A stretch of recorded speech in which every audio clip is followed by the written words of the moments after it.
अरावली आपको गुजरात से लेकर के इधर दिल्ली तक जो है आपको फैला हुआ है। आप देखिए ये अरावली है, अरावली के पश्चिमी भाग में थार डेजर्ट है, मरुस्थल है, पूरा का पूरा अनुपजाऊ भूमि है। इसके बाद इधर आपको पूर्वी तटीय मैदान है, फिर हारोती पठार है। अरावली को लेकर सुप्रीम कोर्ट का क्या जजमेंट आया है? सर्वोच्च न्यायालय द्वारा अरावली पहाड़ियों की नई कानूनी परिभाषा तय की गई है और सुप्रीम कोर्ट ने अपने जजमेंट में दो प्रकार की बात कही है। और सुप्रीम कोर्ट के द्वारा जो दो प्रकार की बात कही गई है उसमें पहली बात यह कही गई है कि 100 मीटर से ऊंची पहाड़ियों को ही अरावली पहाड़ी का हिस्सा माना जाएगा। मतलब आपको अरावली पर्वत श्रृंखला में जिसकी ऊंचाई 100 मीटर से अधिक है वही अरावली का हिस्सा माना जाएगा। लेकिन अगर अरावली के अंतर्गत आने वाले पर्वतों की ऊंचाई 99 मीटर है, 98 मीटर है, 97 मीटर है तो उसे अरावली का हिस्सा नहीं माना जाएगा। सुप्रीम कोर्ट ने जो अरावली को लेकर नई परिभाषा दिया है उसका सम्मान है कि अरावली को लेकर जहां तक मेरा अपना मानना है कि प्रकृति के साथ, नेचर के साथ छेड़छाड़ नहीं करना चाहिए। देखिए जैसे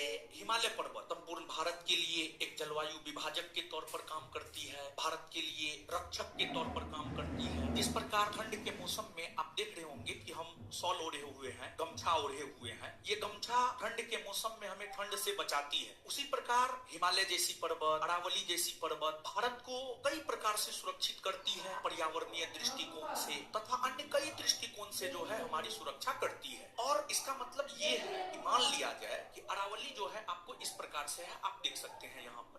अब मान लिया जाए कि अरावली के अंतर्गत ये पर्वत है, अरावली के अंतर्गत जो है आपको ये पर्वत है, इसकी ऊंचाई मान लिया जाए 100 मीटर से ज्यादा है तो ये अरावली का हिस्सा है। और मान लिया जाए कि इसकी ऊंचाई जो है 90 मीटर है तो ये अरावली का हिस्सा नहीं है, ये अरावली का हिस्सा नहीं है। सुप्रीम कोर्ट ने अरावली की नई परिभाषा में एक ये बात कही है। इसके अलावे दूसरी बात जो सुप्रीम कोर्ट के द्वारा कही गई है, 2 या अधिक अरावली हिल्स 500 मीटर से कम दूरी पर स्थित हो तो अरावली रेंज का रूप बनाएंगे। जैसे मान लिया जाए कि ये अरावली पर्वत श्रृंखला है, अरावली पर्वत श्रृंखला है। अब अरावली पर्वत श्रृंखला के अंतर्गत जो है ये भी है और बीच में मान लिया जाए कि 500 मीटर से अधिक का गैप है, 500 मीटर से अधिक का गैप है, 500 मीटर से जो है अधिक का गैप है। अगर इन दोनों पर्वत श्रृंखलाओं के बीच 500 मीटर से कम का गैप है तब तो ये अरावली माना जाएगा। लेकिन अगर दोनों के बीच जो है 500 मीटर से ज्यादा का गैप होगा तो फिर ये अरावली पर्वत श्रृंखला के अंतर्गत नहीं आएगा। देखिए सुप्रीम कोर्ट ने जो नई परिभाषा अरावली को लेकर के तय किया है, दिक्कत इससे नहीं है, दिक्कत है इसके प्रभाव को लेकर। प्रभाव क्या पड़ सकता है? तो ये 2 प्रकार की बात कही जा रही है। देखिए सुप्रीम कोर्ट ने साफ किया है कि